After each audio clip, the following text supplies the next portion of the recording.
तो आज हम पंजाबी म्यूजिक की दुनिया में चल रहे एक भूचाल की बात करने वाले हैं और उस भूचाल के केंद्र में है एक नाम, नवान संधू। एक ऐसा कलाकार जिसने बहुत ही कम समय में अपनी एक बिल्कुल अलग और एक दमदार जगह बना ली है। बिल्कुल। हमारे पास जो जानकारी है वो नवान संधू की पूरी जीवनी की स्क्रिप्ट है। इसमें उनके जन्म से लेके उनके सबसे नए और चर्चित एल्बम डैपर डैन तक का पूरा सफर कवर किया गया है। तो आज हम इसी के जरिए ये समझने की कोशिश करेंगे कि नवान संधू सिर्फ एक और सिंगर क्यों नहीं है, उनकी कला में ऐसा क्या खास है और उनका एल्बम डैपर डैन एक एल्बम से बढ़कर, जैसा कि स्क्रिप्ट ये दावा करती है, एक पूरा दौर कैसे बन गया है। चलिए इस कहानी की परतों को खोलते हैं। और यहाँ पर जो दिलचस्प बात है ना, वो ये है कि नवान संधू की कहानी सिर्फ एक कलाकार के सक्सेस की कहानी नहीं है। ये असल में पंजाबी संगीत में आ रहे एक बहुत बड़े बदलाव का आईना है। अच्छा। आज के दौर में एक आज़ाद कलाकार बिना किसी गॉडफादर के सिर्फ डिजिटल दुनिया के दम पर कैसे अपनी जमीन तैयार करता है और ग्लोबल लेवल पर छा जाता है। बिल्कुल सही कहा। तो फिर कहानी की शुरुआत वहीं से करते हैं जहां से हर कहानी शुरू होती है, बचपन से। हमारे सामने जो जानकारी है वो बताती है कि नवान का जन्म 1999 में पंजाब में हुआ। एक आम पंजाबी परिवार जहां माता पिता ने पढ़ाई लिखाई और अनुशासन पर जोर दिया। लेकिन एक बात अच्छी थी, उन्होंने नवान के अंदर जो संगीत का कीड़ा था ना, उसे कभी दबाया नहीं। अच्छा। बल्कि स्कूल के फंक्शंस में उन्हें हिस्सा लेने दिया। और एक बहुत मजेदार बात सामने आती है कि वो सिर्फ गाते नहीं थे, स्कूल के दिनों से ही लिखते भी थे। हाँ, ये बहुत जरूरी पॉइंट है। उनकी एक डायरी थी जिसमें वो रैप स्टाइल लाइनें, पंच लाइन्स और वो एटीट्यूड वाले शेर लिखा करते थे। और ये सिर्फ एक हॉबी नहीं थी, यही वो बुनियाद थी जहां से उनके गानों की सच्चाई पैदा हुई। जो बातें वो अपनी डायरी में बेझिझक लिख रहे थे, वही बाद में उनके ट्रैक्स की आत्मा बनी, अनफिल्टर्ड, बिना किसी लाग लपेट के। हाँ। यहीं से उनकी प्रामाणिकता, उनकी ऑथेंटिसिटी का डीएनए तैयार हो रहा था। वो उस वक्त भी वही लिख रहे थे जो वो महसूस करते थे और आज भी वही कर रहे हैं। तो ये पंजाब के म्यूजिक सीन के लिए कितना नया था? क्या उस समय इस तरह का संगीत वहां बन रहा था? बहुत अच्छा सवाल है।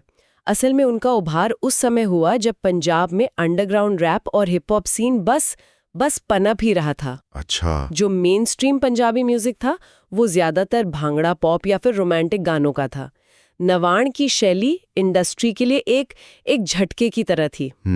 हम बात कर रहे हैं ट्रैप म्यूजिक की, यानी ऐसा संगीत जिसमें गहरी दमदार बेस होती है जो आपको सचमुच महसूस होती है, और साथ में तेज हाई हैट्स की आवाज होती है जो एक अलग ही माहौल बनाती है। बिल्कुल। उन्होंने इस ग्लोबल साउंड को ठेठ पंजाबी अंदाज और स्वैग के साथ मिला दिया। ये वो आवाज थी जिसकी पंजाब के युवाओं को शायद अनजाने में तलाश थी। हाँ, और उन्होंने ये साबित कर दिया कि अब आपको मुंबई या किसी बड़े म्यूजिक लेबल के दरवाजे पर दस्तक देने की जरूरत नहीं है। आपका बेडरूम ही आपका स्टूडियो और आपका फोन ही आपका मार्केटिंग डिपार्टमेंट हो सकता है। बिल्कुल।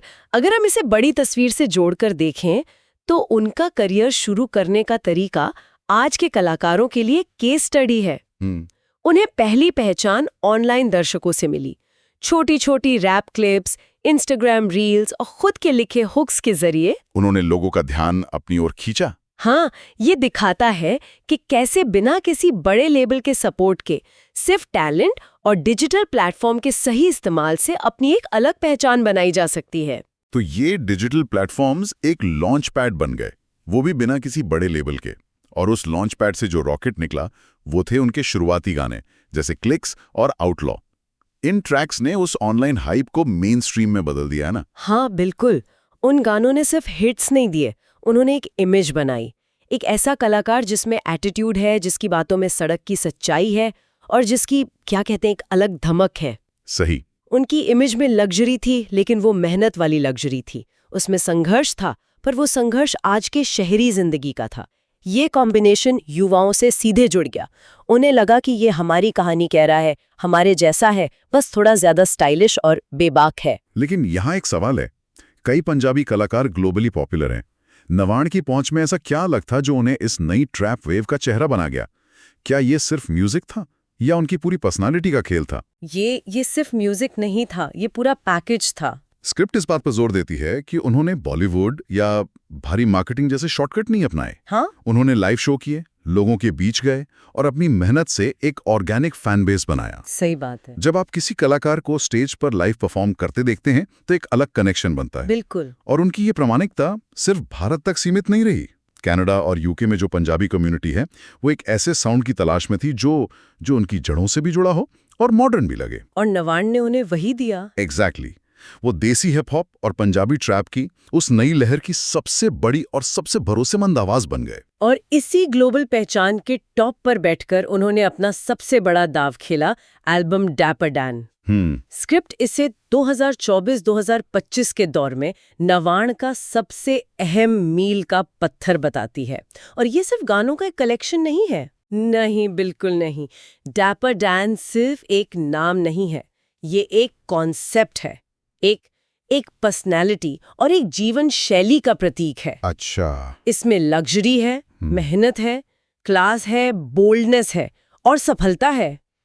संगीत के लिहाज से ये ट्रैप और पंजाबी कल्चर का एक मास्टर क्लास फ्यूजन है। बीट्स बहुत महंगी और बास हैवी हैं और लिरिक्स आत्मविश्वास, मेहनत और महत्वाकांक्षा से भरे हुए हैं। ये तो एक आर्टिस्ट से कहीं ज्यादा एक ब्रांड डायरेक्टर का काम लगता है। मतलब वो सिर्फ गाने नहीं बना रहे थे, बल्कि एक पूरा कल्चरल पैकेज तैयार कर रहे थे। कपड़े कैसे होंगे, वीडियो कैसा दिखेगा, एटीट्यूड कैसा होगा। आपने बिल्कुल सही पकड़ा, यही डैपर डैन का सार है। और यहीं पर ये सवाल खड़ा होता है कि एक कलाकार सिर्फ गाने बनाने से आगे बढ़कर एक ब्रांड, एक फैशन और एक एटीट्यूड में कैसे बदल जाता है। और इस एल्बम ने यही कर दिखाया। बिल्कुल। स्क्रिप्ट में एक बहुत दमदार लाइन है कि प्रशंसकों और आलोचकों दोनों ने ये माना कि नवान सिर्फ गाने नहीं बना रहे, बल्कि वो एक युग को डिजाइन कर रहे हैं। वाह, एक युग को डिजाइन कर रहे हैं, ये तो बहुत बड़ी बात है। तो इस डिजाइन के हिस्से क्या क्या हैं? उनकी कला के 3 मजबूत स्तंभ हैं, फैशन, गीत और विजुअल्स। हाँ, उनके म्यूजिक वीडियोस। हाँ, उनके म्यूजिक वीडियोस को देखिए, वो सिर्फ गाने नहीं है, वो छोटी छोटी फिल्में हैं। उनमें एक सिनेमैटिक खूबसूरती है, महंगी कारें हैं, लग्जरी लोकेशंस और डिजाइनर सूट्स हैं। ये सब सिर्फ दिखावा नहीं है, बल्कि ये उनके ब्रांड निर्माण की स्ट्रैटेजी का एक अहम हिस्सा है। हर विजुअल उनकी कहानी को और मजबूत करता है, उस डैपर डैन वाली इमेज को सच साबित करता है। सही। और उनकी गीत उनकी कहानी सुनाते हैं, एक सेल्फ मेड इंसान की कहानी जो सड़कों से उठकर अपनी विरासत बना रहा है, वफादारी को सबसे ऊपर रखता है और बिना किसी समझौते के अपने उसूलों पर जीता है। फिर ये तीनों चीजें मिलकर उनकी एक पहचान बनाती हैं, जिसे स्क्रिप्ट कहती है मॉडर्न पंजाबी रॉक स्टार। हाँ। और उन्हें एक लाइन में ऐसे बताया गया है, वो स्टाइल, अनुशासन और मेहनत का जीता जागता स्वरूप है। उनकी आवाज धीमी है, लेकिन उसमें गजब का आत्मविश्वास झलकता है। हाँ, और स्टेज पर भी उनका अंदाज बिल्कुल अलग है। वो एक ही समय में मनोरंजक भी हो सकते हैं और प्रभावशाली भी। एक आजाद कलाकार होते हुए भी उन्होंने एक बहुत बड़ा अंतर्राष्ट्रीय फैन बेस बनाया है। उन्हें आज पंजाबी ट्रैप और ड्रिल मूवमेंट के संस्थापकों में गिना जाता है। ड्रिल भी हिप हॉप का एक सब जॉनर है जो ट्रैप से भी ज्यादा डार्क और रॉ होता है। तो वो लगातार अपने साउंड के साथ एक्सपेरिमेंट भी कर रहे हैं। लेकिन इस बड़ी सी पब्लिक इमेज के पीछे का इंसान कैसा है? क्या वो असल जिंदगी में भी ऐसा ही है? यहीं पर एक दिलचस्प मोड़ आता है। इस सार्वजनिक छवि के पीछे एक बेहद निजी व्यक्ति है। हमारी जानकारी बताती है कि नवान एक बहुत ही प्राइवेट इंसान है। अच्छा। हाँ, वो अपने रिश्तों, परिवार या अपनी लाइफस्टाइल के बारे में इंटरव्यू में बहुत कम बात करते हैं। उनका नजरिया साफ है, संगीत को इंटरव्यू से ज्यादा बोलने दो। तो क्या ये सिर्फ शर्मीलापन है या कोई सोची समझी स्ट्रैटेजी? मुझे लगता है ये एक सोची समझी स्ट्रैटेजी है। आज के सोशल मीडिया के दौर में जहां हर कोई अपनी जिंदगी का हर पल शेयर कर रहा है, वहां प्राइवेसी बनाए रखना एक ताकत बन जाती है। सही बात है। ये सोच कलाकार की रहस्यमय छवि को और मजबूत करती है और प्रशंसकों की दिलचस्पी को बनाए रखती है। वो अपनी कला को सामने रखते हैं, अपनी निजी जिंदगी को नहीं। इससे फोकस हमेशा उनके काम पर रहता है, किसी विवाद पर नहीं। तो इस सब का क्या मतलब निकलता है? हमने देखा कि कैसे एक स्कूल का लड़का जो अपनी डायरी में चुपचाप गाने लिखता था, वो आज एक ग्लोबल पंजाबी ट्रैप स्टार बन गया है। एक ऐसा कलाकार जो अपने एल्बम डैपर डैन के साथ सिर्फ संगीत नहीं, बल्कि एक पूरा दौर, एक पूरी जीवन शैली बना रहा है। बिल्कुल। ये सफर मेहनत, प्रामाणिकता और डिजिटल युग की ताकत की एक जबरदस्त कहानी है। बिल्कुल। और ये श्रोताओं के लिए एक अंतिम विचार छोड़ जाता है। स्क्रिप्ट के आखिर में लिखा है कि अगर आप उस व्यक्ति को समझना चाहते हैं जिसने अपने अंदाज से संगीत का सीन बदला, तो वो नवान संधू है।